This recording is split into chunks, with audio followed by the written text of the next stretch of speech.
शिवसुब्रह्मण्येश्वर सन्निधो निक्षेमान विजयवरदमघोत्सव पंचमदिन माध्याह्निक वसन्तमण्डपपूजा मध्ये दिव्य चरणारविन्दयो वयं सर्वे विमनसा भक्त्या वेदोक्तमन्त्रं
Thank you.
स्वामी प्रदक्षिण कालेन मूर्तिकारूढ़ नागयज्ञोपवीत वासांकुशर वल्लभाम्बिका समेत श्री सिद्धि विघ्नेश्वर श्रीमद्दक्षिण कैलासवास शुभवागनारूढ़ अर्धनारीश्वर समूह मयूरवागनारूढ़ सत्यगस्ता वल्ली देवसेनाम्बिका देव सहिताय शिव सुब्रह्मण्येश्वर समूह हंसवागनमत्या शक्ति क्रिया शक्ति ज्ञाना शक्ति समूह अष्टकोटि ढाकिनी प्रिया वृदो धारणादि भैरवेश्वर समूह सोम सुंदर प्रेमानंदन निर्माण तुमे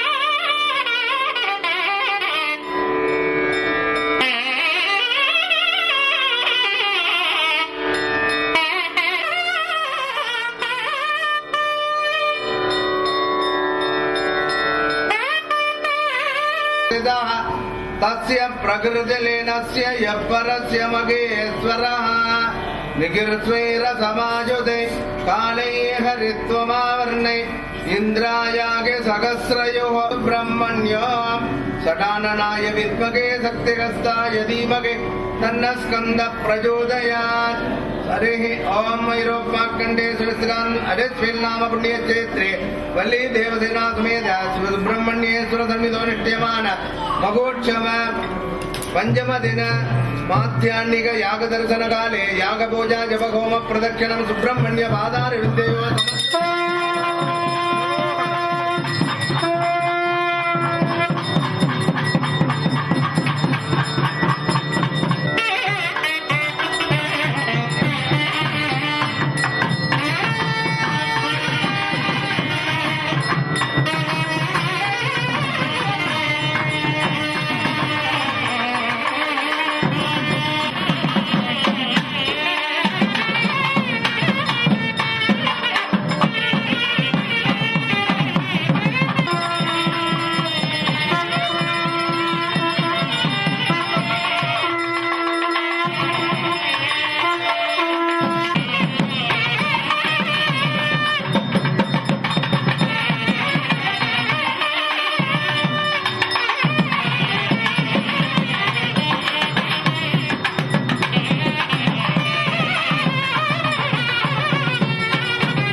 திருவாக்கும் செய்கரும் செஞ்சொல் பெருவாக்கும் வீடும் உருவாக்கும் காதலால் வானோரும் ஆணை முகத்தானை காதலால்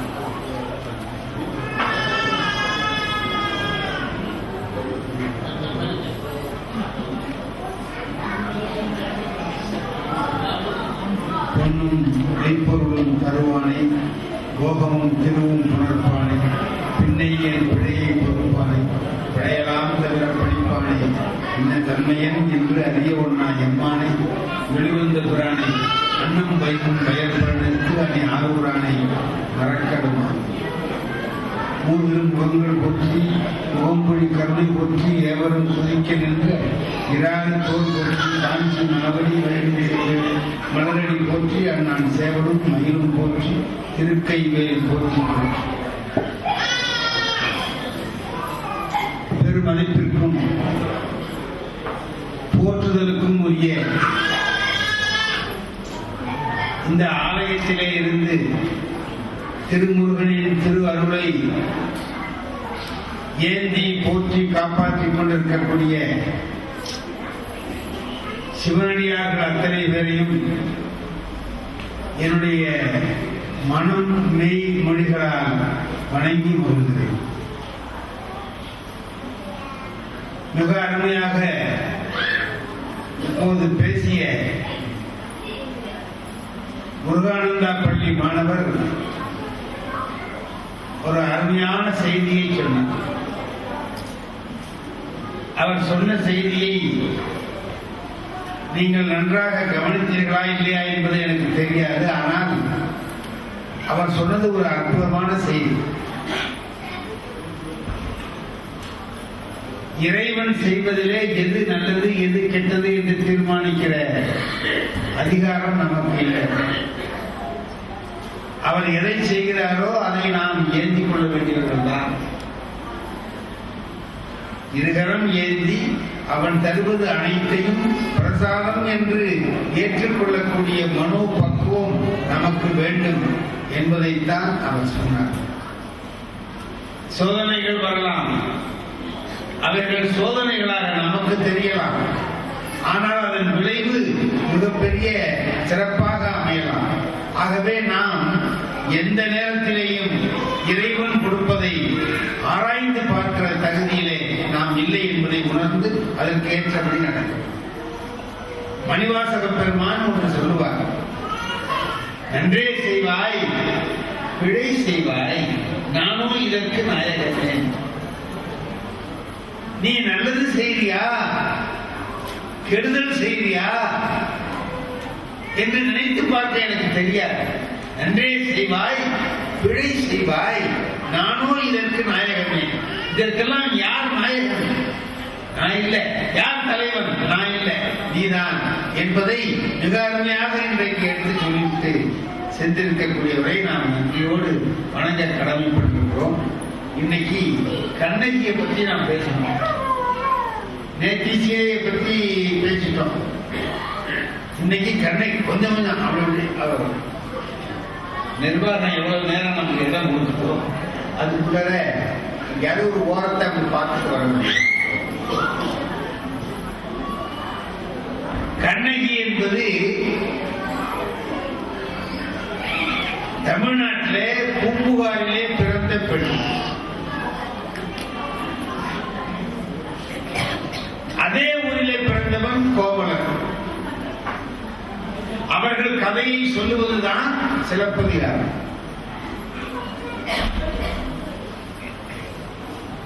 இதை நாம் ரொம்ப நன்றாக தெரிந்து கொள்ள வேண்டிய ஒரு விஷயம். இதை எழுதியவர் ஒரு சாமியார், ஒரு துறவி. துறவினால அவர் யாருன்னா ராஜ துறவி. ஒரு இளவரசனாக இருந்து துறவியாக மாறியவர்.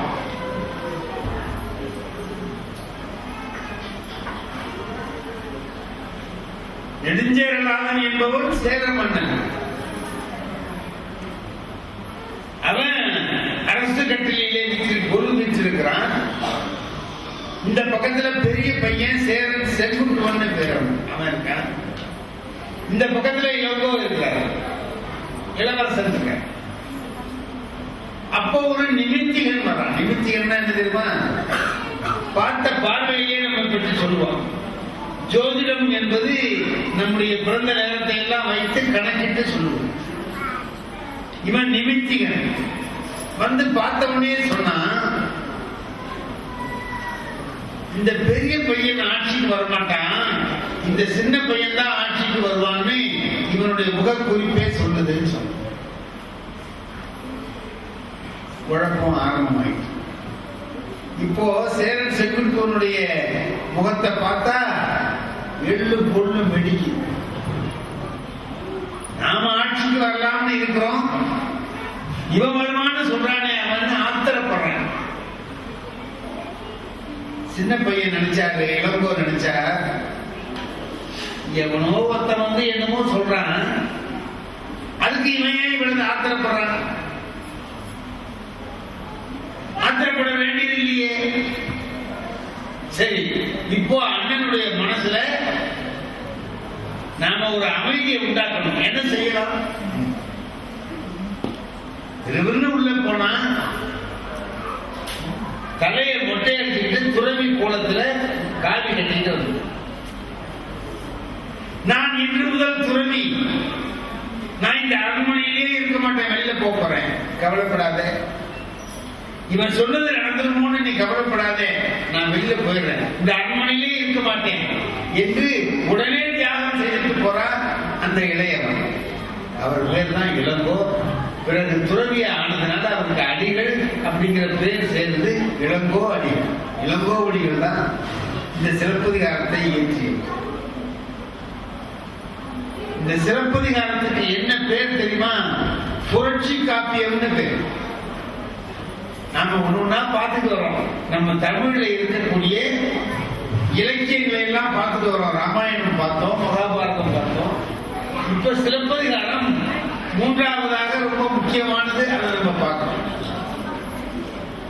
சிலப்பதிகாரம்னா என்ன அர்த்தம்? ராமாயணம்னா என்ன அர்த்தம்?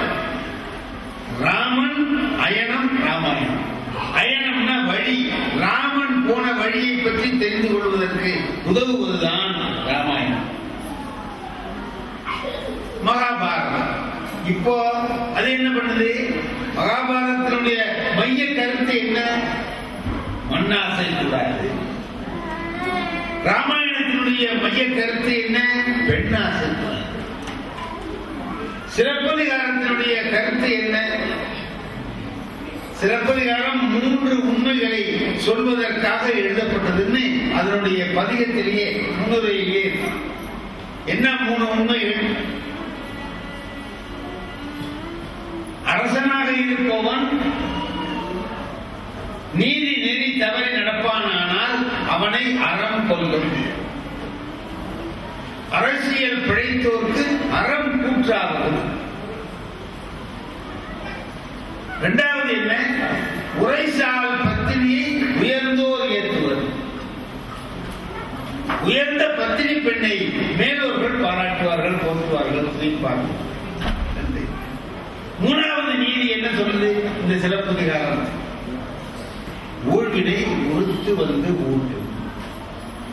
ஊழ்வினையை யாராலும் வெல்ல முடியாது, அது வந்து அது செய்ய வேண்டிய வேலையை செய்தே செய்யும்.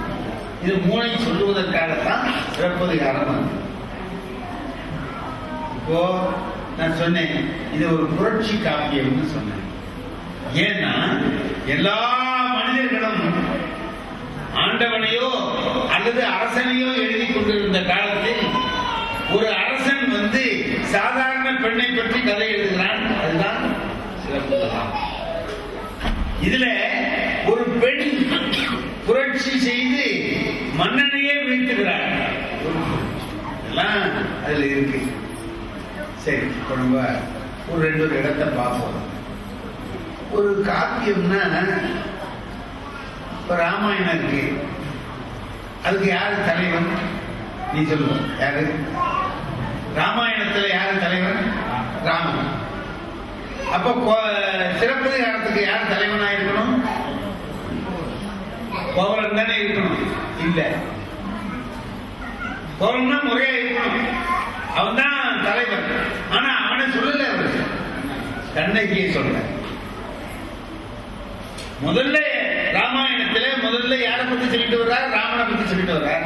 அப்புறம் இடையில அவங்க எல்லாம் வந்ததுக்கு பிறகு சீதையை காட்டுறார் இல்லையா?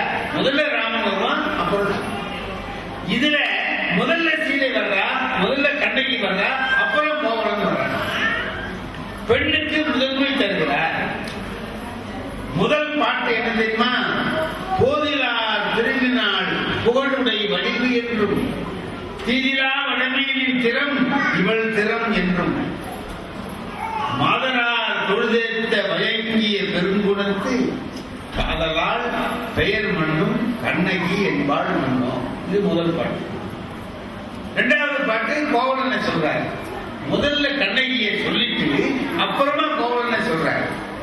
யாரா அவன்? மண் தேய்த்த புகழினான் மதிமுக மடவாகம் பண்டைத்த மொழியினார் ஆயத்து பாராட்டி கண்டேத்தும் செவ்வேல் என்று இசை போக்கி காதலால் கொண்டேத்தும் கடமையான் கோவலன் என்பான் மன்னோம். இது இரண்டாவது. கண்ணகியை பத்தி சொல்லும் போது என்ன சொல்றாரு தெரியுமா? எல்லாரும் ஒரு பெண்ணை அழகுன்னு சொல்லும் பொழுது எப்படி சொல்லுவாங்க? மகாலட்சுமி மாதிரி இருக்காங்க. எப்படி இருக்கா? அந்த அம்மாவை பத்தியா மகாலட்சுமி மாதிரி அழகா இருந்தா மகாலட்சுமி மாதிரி. இங்க என்ன சொல்றாரு இவரு? மகாலட்சுமி கண்ணகி மாதிரி இருந்தான்னு சொல்றாரு.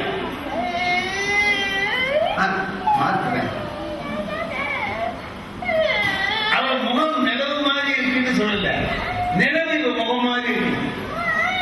அப்போ எது உயர்ந்ததோ அதைத்தான் ஓமானமா சொல்லுவாங்க. இப்ப இது என்ன சொல்றா? மகாலட்சுமியை விட கண்ணகி அழகு. கல்யாணம் பண்ணிட்டு போனா அவங்க அம்மா சொன்னா நான் போய் பார்த்து வருவா, நீயும் வந்து பாக்குறியான்னு கேட்டா போனேன். நீயே பாருமா போ. ஏன்னா இவனுக்கு என்ன சந்தேகம்? போய் பாக்குறப்ப அந்த பொண்ணு இவனை வேணாம்னு சொல்லிட்டா என்ன பண்றதுங்கிற சந்தேகத்துல நீயே பார்த்துட்டு வாங்க. அது எப்படிடா பொண்ணு எப்படிமா இருக்கா? எனக்கு பிடிச்சிருக்கா, நல்லா இருக்கா, மகாலட்சுமிமா? அப்பதான் பரவாயில்ல. வந்து பார்த்தா அது என்னவோ மாதிரி இருக்கு. என்னமா என்னமோ மகாலட்சுமி மாதிரி இருப்பான்னு சொன்னேன், இப்படி இருக்காளே. மகாலட்சுமியே இப்பதாண்டா இருப்பான்னு அம்மா சொன்னா. மகாலட்சுமி இப்பதாண்டா. ஏன்னா யாரு பார்த்தது? இந்த மாதிரிதான் இருக்கும். பல்லு நீட்டமா போன்ற கண்ணு பார்த்து அப்படிலாம் இருந்ததுன்னா இதான் மகாலட்சுமின்னு சொல்லிட்டாங்க. இப்ப இவர் என்ன சொல்றா? மகாலட்சுமி கண்ணகி மாதிரி இருப்பாங்க. வடமீன் யார சொல்றதுன்னா அருந்ததி. கற்புக்கு அருந்ததிங்கிற நட்சத்திரம் இல்லையா? அருந்ததி மாதிரி இவ கற்புடையவள் சொல்லல. கண்ணகி மாதிரி அருந்ததி கற்புடையவளா இருந்தாங்க. தீதிரா வடமீனின் திறம் இவள் திறம் என்றும் இப்படியெல்லாம் யார் பாராட்டுறாங்களா? பெண்கள் எல்லாம் பாராட்டுறாங்க. மாதரா தொழுதேத்த வயங்கிய பெருங்குணத்து காதலால் பெயர் மண்ணும் கண்ணகி என்பாள் மண்ணும். அவ பெயர் கண்ணகி ஆரம்பிச்சுட்டார். அப்புறம் இவன் எப்படி இருக்கான்? மண் தேய்த்த புகழினான். தேய்க்கிறதுன்னு என்ன? இல்லாம போக்குறது. தேய்ச்சுட்டார். இவன் எப்படியா உலகத்தையே சின்னதாக்கக்கூடிய அளவுக்கு புகழுடையவன். உலகத்தை விட பெரிய புகழ் இவனுக்கு இருக்குன்னு சொல்றதுக்கு வார்த்தை 1000 வார்த்தை இருக்கிற போது அவர் ஒண்ணு போட்டார், தேய்த்த புகழினான். தேய்க்கிறதுனா குறைக்கிறது. தேய்ச்சி சின்னதாக்குறது இல்லையா? இவன் எல்லாத்தையும் சின்னதாக்க வந்தவன்டா இவன். அப்பாருடைய செல்வத்தை இழந்தான், தனக்கு இருந்த புகழை இழந்தான், கடைசியில உயிரையும் இழந்தான். இவன் எல்லாத்தையும் தேய்க்கிறவங்கிறத ஒரு குறிப்பா காட்டுறார். மண் தேய்த்த புகழினான் மதிமுக மடவார்தம் பண்டைத்த மொழியினார் ஆயத்து பெண்கள் எல்லாம் அவனை பாராட்டுவாங்க. கண்ணகி சொல்லும்போது என்ன சொன்னார்? பெண்கள் எல்லாம் அவனை பாராட்டுவாங்க. இங்கே இவனம் சொல்லும்போது என்ன சொல்றார்? பெண்கள் எல்லாம் இவனை பாராட்டுவாங்க. எப்படி பாராட்டுவாங்க? எப்படி பாராட்டுவாங்க அவனை? கண்டேத்தின் செவ்வேள். செவ்வேள்னு யாருக்கு பேர் தெரியுமா? முருகப்பெருமான். அவன் வேல்னு மன்மதன் பேர். அந்த வேல் எப்படி இருப்பான்? கருப்பா இருப்பான். மன்மதன் நிறம் கருப்பு. இவர் சிவப்பா இருப்பார், மன்மதனை விட அழகா இருப்பாருங்கிறதுனால இவருக்கு இன்னொரு பேர் செவ்வேள். முருகனுக்கு செவ்வேள். இதுல என்ன சொல்றான் இளங்கோவடிகள்? என்ன சொல்றார்? கண்டேற்றும் செவ்வேள். கண்ணுக்கு முன்னாலே நிற்கக்கூடிய முருகன் இவன் என்று எல்லா பெண்களும் பாராட்டுவாங்களாம். ஏன்னா இவன் கண்ணகியோட இருக்க மாட்டான். முருகப்பெருமான் தெய்வானையோட நின்றார வள்ளியையும் இரண்டாவது மனைவியாக ஏற்றுட்டார். இந்த பயனும் அந்த வேலை தான் செய்ய போறான். முருகனுக்கு தெரிந்து எதை கற்றுக்கிட்டாலும் கற்றுக்காட்டியோ இதை கற்றுக்கிட்டாங்க. இரண்டாவது மனைவி ஒண்ணு வேணும்னு நினைச்சான். அது மாதிரி நடக்க போறவன். அதனால முன்னாடியே சொல்லுவோம்னு கண்டேற்றும் செவ்வேள் என்று இசை போக்கி காதலாக கொண்டேற்றும் கிழமையான் கோவலன் என்பான். சரி, இவங்க ரெண்டு பேருக்கு திருமணம் நடக்குது. இவங்க ரெண்டு பேரும் யாரு? முதல்ல கோவலனுடைய அப்பா பேரு மாசாத்துவான், கண்ணகியினுடைய அப்பா பேரு மாநாயகன். இவங்க ரெண்டு பேரும் யாருன்னு கேட்டீங்கன்னா பூம்புகார் நகரத்திலேயே பெரிய பணக்காரர்கள். எவ்வளவு பெரிய பணக்காரர்? ஏதாவது சொல்லணும்ல. பணக்காரன்னா என்ன? 1 கோடி விட்டுனாலும் பணக்காரன் தான், 100 கோடி விட்டுனாலும் பணக்காரன் தான். இவன் எவ்வளவு பெரிய பணக்காரன்னா அரசனுக்கு எப்பாவது பணம் தேவைன்னா கொடுக்கக்கூடிய அளவுக்கு பணக்காரன். அரசனுக்கு பணம் எப்பாவது தேவைன்னா அதை கொடுக்கக்கூடிய அளவுக்கு நிறைய செல்வம் உடையது. மாசாத்துவான் ஊருக்குள்ள வியாபாரம் பண்ணுவான், நிலத்தில வியாபாரம் பண்ணுவான். மாநாயகன் வெளிநாட்டுக்கு ஏற்றுமதி இறக்குமதி கப்பல் வணிகம் பண்ணுவான். இது பெரும் பெரும் பணம். மாசாத்துவானுக்கு ஒரே மகன் கோவலன், மாநாயகனுக்கு ஒரே மகள் கண்ணகி. இவங்க ரெண்டு பேருக்கும் திருமணம். இவங்க திருமணம்னா எப்படி பத்திரிகை அடிச்சு யாரும் கொடுக்குறது? அதெல்லாம் முடியாதான். பத்திரிகை அடிச்சு எல்லாரும் கொண்டு போய் கொடுக்க முடியுமா? அதனால அவன் என்ன பண்ணான்னா ஒரு யானை மேல பெண்களை ஏற்றி வச்சு தெரு முனையில நிறுத்தி கோவலன் கண்ணகிக்கு திருமணம், இத்தனை மணிக்கு திருமணம், இந்த ஒரு நாள்ல எல்லாரும் வாங்க. ஊர்ல உள்ள எல்லாருக்கும் சாப்பாடு, எல்லாரும் எத்தனை நாள் வேணாலும் சாப்பிடும். பெரிய திருமணம். இந்த திருமணத்துல எல்லாம் முடிஞ்சு போச்சு.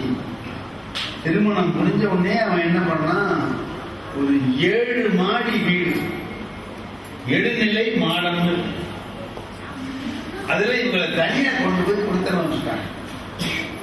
திருமணம் ஆன உடனே தனி கொடுத்தனம் இவங்க 2 பேரும். அதுல 7 நிலை மாடத்துக்கு இடைநிலத்தில் இருந்து விடுனான். அதுல இடையில உள்ள 4வது மாடியில இவரு 2 பேரும் இருக்கிறாங்க. முதல் இரவு இவன் அவளை பாராட்டுறான். இவன் ஒரு கலைஞன். பொதுவா கலைஞனா இருக்கிறவன் ஒரு மனைவியோட இருக்க மாட்டான். நமக்கு தெரியும், பார்த்துருக்கோம் நம்ம இல்லையா? இப்போ ஒரு நல்ல கலைஞன், கலை உள்ளமுடையவன் அவன். அதனால இவன் என்ன பண்றான்? அவளை பாராட்டுறான். பாருங்க, மாசரு பொண்ணே, வலம்புரி முத்தே, காசரு விரையே, கரும்பே தேனே, மலையிடை பிறவா மணியே என்போ, அலையிடை பிறவா அமிழ்தே என்போ மட்டும் சொல்லிட்டே அவ பாட்டு கேட்டுட்டே இருக்கிறான். கண்ணதாசன் சொல்றாரு, பொன்னம்மாவை கல்யாணம் பண்ணாராம். கல்யாணம் பண்ணி போனா இவர் கவிஞர் இல்லையா, என்னென்னமோ பாராட்டுறாரு அந்த அம்மா ஒண்ணும் சொல்லுது. அது பாட்டுக்க சரி சொல்லியா. காலையில அம்மா கிட்ட வந்து சொல்றாரு, நான் என்னென்னமோ சொன்னேன், ஒண்ணுமே சொல்லலம்மா. அவளுக்கு காது கேட்காதுடா, நீ சொன்னத அவன் என்னத்தை சொல்லிட்டா, ஒண்ணுமே தெரிஞ்சுட்டாரு. அந்த மாதிரி இப்ப இவன் என்னென்னமோ பாராட்டான். அப்புறம் அவன் சொல்றான், இந்த அன்னப்பறவை எல்லாம் தண்ணியில பூந்து போதுக்கா காலை வச்சு பண்ணிட்டேன். ஏன் தெரியுமா? உன்னுடைய நடைக்கு தோத்து போச்சு, தோத்து போன காலம் வெளியில காட்டப்படாதுன்னு உலகம். இப்படி எல்லாம் கற்பனை எல்லாம் பண்ணி நண்பன் சொன்னான். அவ இருந்தா நல்லா குடும்பம் நடத்தினாங்க. சில ஆண்டுகள் அன்பாக குடும்பம் நடத்தினாங்க. நல்லா இருந்துச்சு. இப்போ அவனுக்கு என்ன பண்ணா, மாதவின்னு ஒரு நடன பெண், அவளுடைய நடன அரங்கேற்றம் மன்னனுடைய அரண்மனையில் நடக்கும். அப்படிதான் நடக்கும். அங்க கோவலன் போனானா இல்லையா தெரியாது, போயிருப்பான். போனான்னு சொல்லல, அவரு போவேன்னு சொல்லல, போய் இருக்கலாம். அவ்வளவு பெரிய கலை உள்ளம் படைத்தவன் ஒரு பெரிய நடன அரங்கேற்றம் நடக்கும் போது அதிலே ஒரு பெரிய குடும்பத்துக்குள்ள போகாம இருக்க மாட்டான். அப்படி போனா என்ன நடக்கும் அப்படின்னு கேட்டா, நல்லா ரசிக்கிறவங்க யாராவது இருந்தா அந்த கலைஞனுக்கு அவனுக்கு ரொம்ப பிடிக்கும். திருவாரூர்ல திருவிழா ஜெய்சங்கர் நாதஸ்வரம் வாசிக்கிறார். அவருக்கு வலையப்பட்டி சுப்பிரமணியம் தபல் வாசிக்கிறார். இந்த கச்சேரி நடக்குது. நாங்க உட்கார்ந்து கேட்டு ஒரு சின்ன பொண்ணு, இந்த பொண்ணு மாதிரி ஒரு பொண்ணு தாளம் ரொம்ப நல்லா போடுது. இது தாளம் போடுறத அவர் வலையப்பட்டி பார்த்தார். அவர் ரொம்ப ரசிச்சார். என்னடா ஒரு சின்ன பொண்ணு இவ்வளவு நல்லா தாளம் போடுது. கச்சேரி எல்லாம் முடிஞ்ச உடனே இந்த பொண்ணை கூப்பிட்டாருவா, உனக்கு தாளம் எல்லாம் தெரியுமா? கொஞ்சம் தெரியுங்க. நான் இன்னைக்கு ஏதாவது தப்பு பண்ணேன் நான் கேட்டேன். சின்னஞ்சிறு கிளியை வாசிக்கும் போது ஆதி தாளத்துல ஒரு சொல்லு உருட்டி கட்டி பிடிச்சிட்டாரு அந்த பொண்ணு. என்னமா சொல்றேன் நீ? நான் அழகா சொல்றேன். அவன் கழுத்துல போட்டிருந்த சங்கியை கைட்டேன், பெரிய சங்கி. என்னமா என்ன இந்த வயசுல உனக்கு இவ்வளவு தாள ஞானம் இருக்கே? நல்லா ரசிக்கிறவங்களை கண்டா கலைஞருக்கு பிடிக்கும். இப்போ மாதவி நடனம் ஆடுற போது இவன் எப்படி ரசிச்சிருப்பான்னு நினைக்கிறீங்க? கோவலன் முக்கியமான இடங்கள்ல எல்லாம் நல்லா ரசிச்சிருப்பான். ரசிக்கிறதுன்னா என்ன? பேச நானா போய் ஐயா என் பேச்சு உங்களுக்கு என்ன நல்லதான் அவங்களா வந்து ஒரு வார்த்தை, நீங்க என்னது பேசுனது நல்லா இருந்துச்சு, இந்த இடம் நல்லா இருந்ததுன்னு சொன்னா கேட்டுட்டாங்கன்னு கவனிச்சு கேட்டுட்டாங்கன்னு அர்த்தம். இப்போ நான் ஒன்று சொல்றேன், ஒரே ஒரு நிகழ்ச்சி சொல்றேன். சரபோஜி மகாராஜான்னு தஞ்சாவூர்ல ஒரு பெரிய ராஜா. அவர் கலைகள்ல ரொம்ப தேர்ந்தவர். அவர் என்ன பண்ணார், நல்ல கச்சேரி எல்லாம் வைப்பார். வச்சாங்க ஊர்ல இருக்கிற பெரியவங்க எல்லாம் கூப்பிடுவார். தஞ்சாவூர்ல உள்ளவங்க எல்லாம் வருவாங்க. வந்தா அவருக்கு நல்ல விருந்து. ராஜாவுக்கு விருந்து எப்படி இருக்கும்? அப்படி பெரிய விருந்து கொடுப்பார். முன்னோடனே வந்து இந்த மாதிரி மண்டபத்தில் எல்லாரும் உட்காருவாங்க. அவர் பாட்டு பாடுவார். கச்சேரி நடக்கும். அது மாதிரி ஒரு கச்சேரி நடக்குது. நடக்கிற போது சரபோஜி மகாராஜா ரொம்ப கலைகள்ல தேர்ந்தவராக, சங்கீதம் நல்லா தெரியும். நல்ல அவர் பாடுற இடங்கள்ல எல்லாம் தலையாட்டம். எதுல உட்கார்ந்து இருந்தவன் எல்லாரும் பெரிய ரசிகன் இல்லை. ராஜா எப்ப தலையாட்டுறாரோ அந்த நேரம் பார்த்து அவன் ஆட்டுவான் போறாங்க. சும்மா இருக்கக்கூடாது, நம்ம ஒரு ஆட்டை போட்டு அவர் ராஜா இல்ல பாட்டார். மந்திரியை கூப்பிட்டுறார், ஊர்ல எல்லாருமே நல்ல ரசிகர்கள் ஆயிட்டாங்கப்பா, என்னமா ரசிக்கிறாங்க பத்தியா, முக்கியமான இடத்துல எல்லாம் தலையை ஆட்டுறாங்க.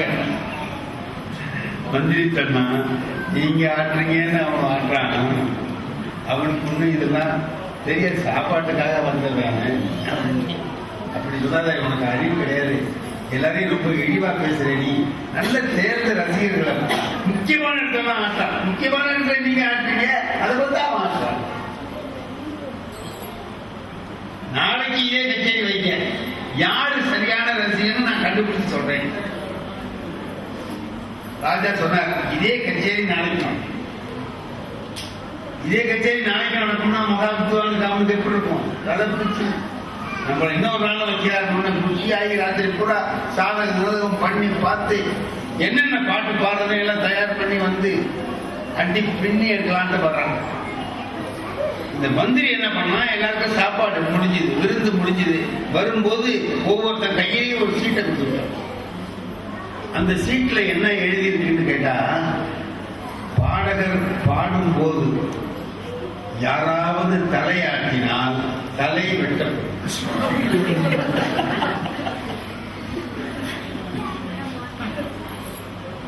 அவன் அவனும் வாங்கி பார்த்தான். ஏய், விருந்துட்டு வந்துட்டோம், தலை போயிடும் போல இருக்கு.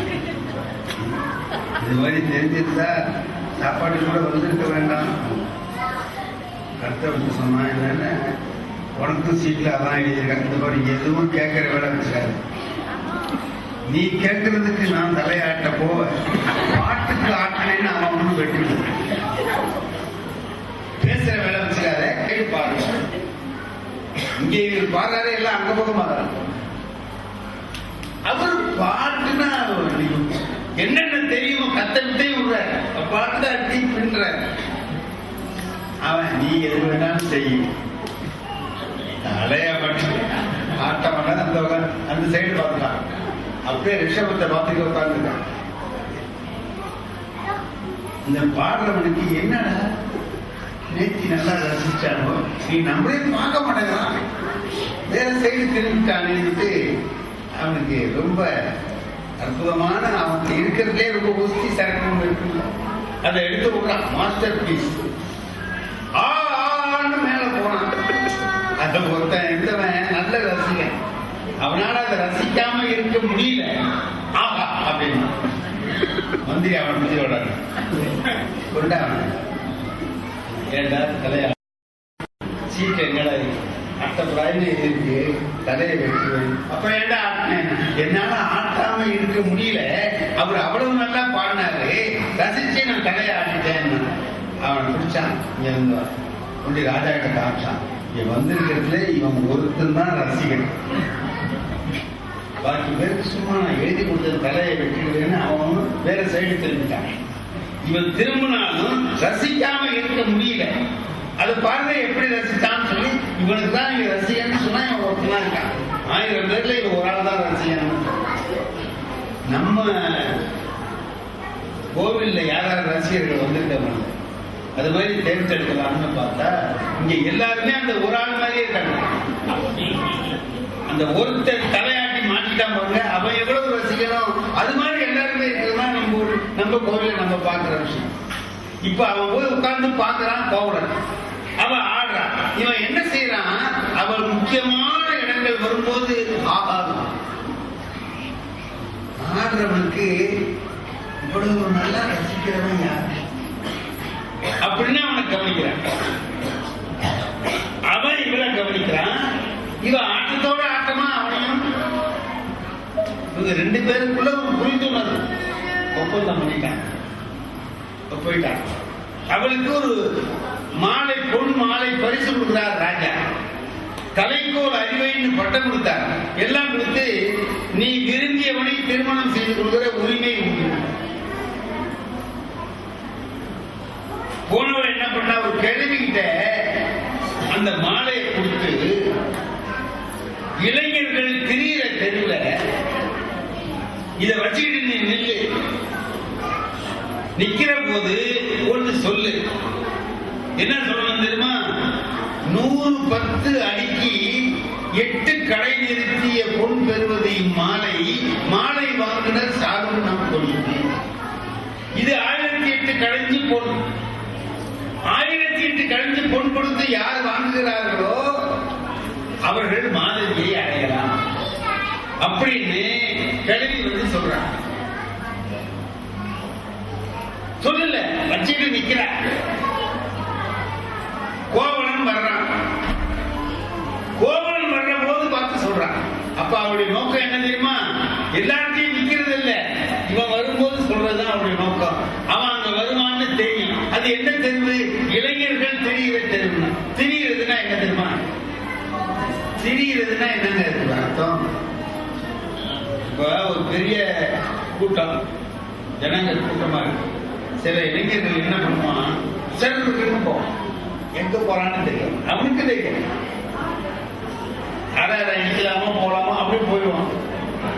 திரும்பி அதே மாதிரி வருவான். இல்ல பிரதான சொல்றது அனுபவத்தோட சொல்றாரு. பக்கத்துல ஒரு அனுபவம் உள்ள மனுஷன் இருக்கிறது அப்படி போவான். அப்படி போவான். அது என்ன சொல்றது எனக்கு புரியல. அப்படி போயிட்டு அப்படி இப்படி வருவான். அதுக்கு பேர் தான் திடீர்னு. ஒரு நோக்கத்தோட போனா இன்னைக்கு போறோம், இன்னொரு வந்து போறோம், இன்னைக்கு திரும்புறோம். இது எந்த நோக்கமும் இல்லை, சும்மா திரிகிறான். அப்படி திரியக்கூடிய தெருவில் கோவலம் போவான்னா என்ன அர்த்தம்? அவன் நல்லவன் இல்லை, ஆனால் அவன்கிட்ட கலை உள்ளம் இருக்கு, ரசிக்கிறான். அவன் போன உடனே அந்த கிழவி சொன்னான், 1008 கலைஞி பொன் பெறுவது மாலை, யார் இந்த மாலையை வாங்குகிறார்களோ அவர்கள் மாதவியை அடையலாம். இவன் ரெடியா 1008 கலைஞி பொன் வச்சிருக்கான் மடியில. ஏங்க யாராவது எடுத்துட்டு போவானா? பணக்காரன் கையில பணம் வச்சிருக்க மாட்டான், பொட்டியில தான். நம்ம பையில வச்சிருக்கோம்னா என்ன அர்த்தம்னா நம்மகிட்ட அவ்வளவுதான் இருக்குன்னு அர்த்தம். நம்மகிட்ட உள்ளதே அவ்வளவுதான். 10 ரூபாய் இருக்குன்னா அவன்கிட்ட 10 ரூபாய் தான் சொத்தே இருக்குன்னு வைங்க. 10 ரூபாய் எடுத்து வெளில தெரிய மாதிரி வச்சிருப்பான். எங்க 10 ரூபாய் இருக்குன்னு காட்டுறது. பணக்காரனா இருக்கிறவன் பையில பணமே வச்சிருக்க மாட்டான், பொட்டியில. பொட்டியில வச்சிருக்கவன் தான் பணக்காரன், பையில வச்சிருக்கவன் பணக்காரன். இவன் என்ன பண்ணா, 1008 கலைஞ்சு பொண்ணை மடியில கட்டிட்டு வரான். அப்ப என்ன அர்த்தம்னா, இவனுக்கு தெரியும் அங்க என்ன நடக்கும்னு. இப்படி சொன்னா இது வேணும்னு எடுத்துட்டு போறான். கொடுத்தான், அவன் கரைச்சி போனான், அங்கேயே தங்கிட்டான். எத்தனை வருஷம் தங்கினான் தெரியுமா? 13 ஆண்டு காலம் அவன் தங்கியிருக்கான். மாதவி என்ன மாதிரி குலத்துல பிறந்தவள் தெரியுமா? கணிகையர் குலத்தில் பிறந்த. கணிகையர் குலம்னா என்னன்னா, யாரு பணம் கொடுக்குறானோ அவனோட சேர்ந்து வாழும். இது சுத்தமா சொன்னா அவன். இவ இவனை வீட்டுக்கு அழைச்சிட்டு வந்தா, வீட்டுல இருந்தா இவனை தவிர வேறு யாரையும் அவள் மனத்தாலும் நினைக்கவில்லை. ரொம்ப நேர்மையான ஒரு பெண்ணாக வாழ்கிறாள். அவளுக்கு ஒரு பெண் பிறக்கிறார். அவளுக்கு பேர் மணிமேகலை. தன்னுடைய குலதெய்வத்தின் பேரை இந்த பொண்ணுக்கு பேர் வச்சான், மணிமேகலை. அங்க 13 வருஷ காலம் இருக்கிறான். இங்க கண்ணகி எப்படி இருக்கிறார்? மங்கள அணி தவிர வேறு அணி எதையும் அவள் அணியவில்லை. அவள் ரொம்ப சோகமான தோட்டத்தோடு இருக்கிறார். அங்க இருக்கான். இவன் எதுக்கு போனான்? கண்ணகிட்ட உயர்ந்த குணமெல்லாம் இருக்கு, ஆனா கலை உள்ளம் கிடையாது. அவள்கிட்ட இருக்கிற கலை உள்ளம் இவனுக்கு இருக்குமா? இருக்காது. இல்ல, அவ தலையை எப்படி காப்பாத்தினாங்கிறதுக்கே பாட்டு நிறைய இருக்கார் இளங்கோவடிகள். கூந்தல 32 வகையான ஓமாளிகைகள், 8 வாசனை திரவியங்கள் எல்லாத்தையும் தண்ணியில போட்டு வெயில தான் சுட வைப்பாளாம். வெந்நீர் இல்ல, கொதிக்க வைக்கிறது இல்ல, வெந்நீர்ல சுட வச்சு அதுல குளிப்பாளாம். அப்பவே அந்த கூந்தலுக்கு ஒரு மனம் வந்துடும்.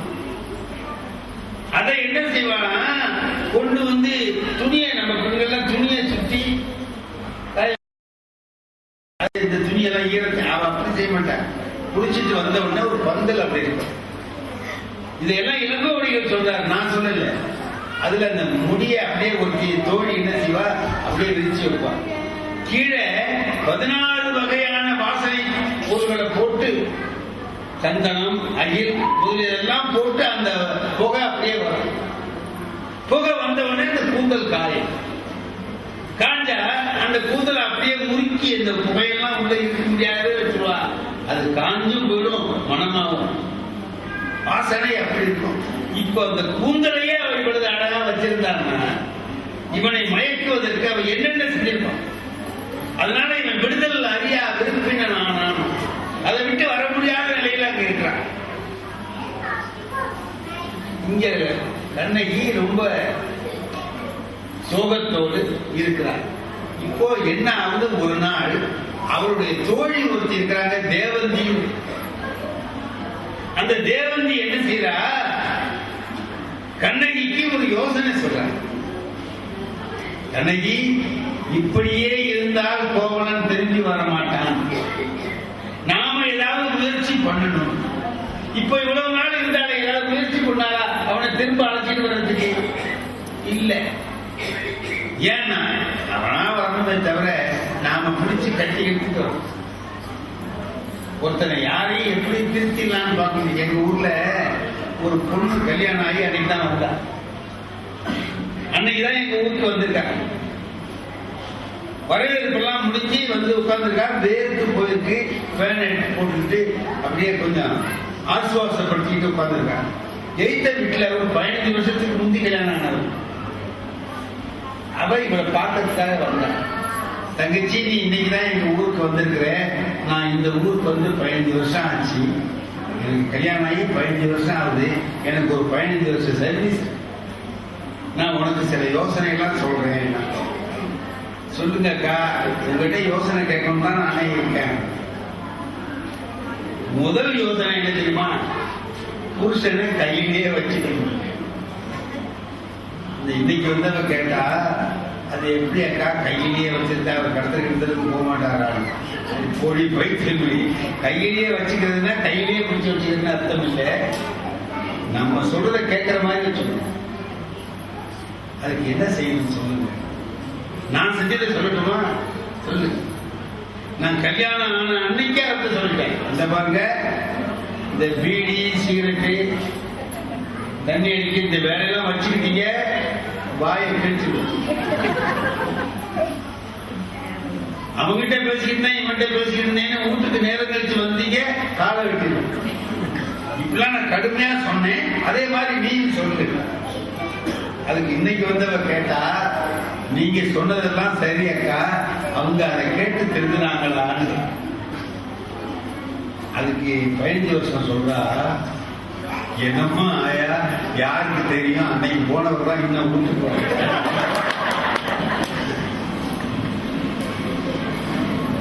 இவ கேட்டா, இன்னைக்கு வந்தவ, நீங்க சொல்லிதான் அவர் பயந்துகிட்டு ஓடிட்டாருங்கிறீங்க, எனக்கும் அதே யோசனையை சொல்றீங்களே, ஏன் கான்னு கேட்டேன். இல்ல, நான் ஒண்டியா இருக்கேன்ல, நீயும் வந்தீங்கன்னா ஒரு பேச்சு அதல்ல, அப்படி தெரிஞ்சிட முடியாது. இது கண்ணகிக்கு தெரியும். அதனால அவன் என்ன பண்ணா, எதை சொன்னாலும் கேட்கல. தேவந்தி இன்னைக்கு ஒரு முடிவா சொல்றா. இந்த பாருமா, நீ இப்படியே இருந்தீங்கன்னா கோவலன் திரும்பி வரமாட்டான். அவன் என்ன செஞ்சா, வந்துடும் நேரம் தான். அவர் அதுக்குள்ள கேட்க, எனக்கு தான் நான் தான் மணியை பார்த்துக்கிட்டேன்னு இருக்கிறேன். என்ன பண்றா இவர் சொல்ற, 2 குளம் இருக்கு திருவெண்காட்டுல. இன்னைக்கு இருக்கு திருவெண்காடுன்னு ஒரு ஊர் இருக்கு. சூரியன் குளம், சந்திரன் குளம்னு 2 இருக்கு. இது 2லயும் முழுகணும்.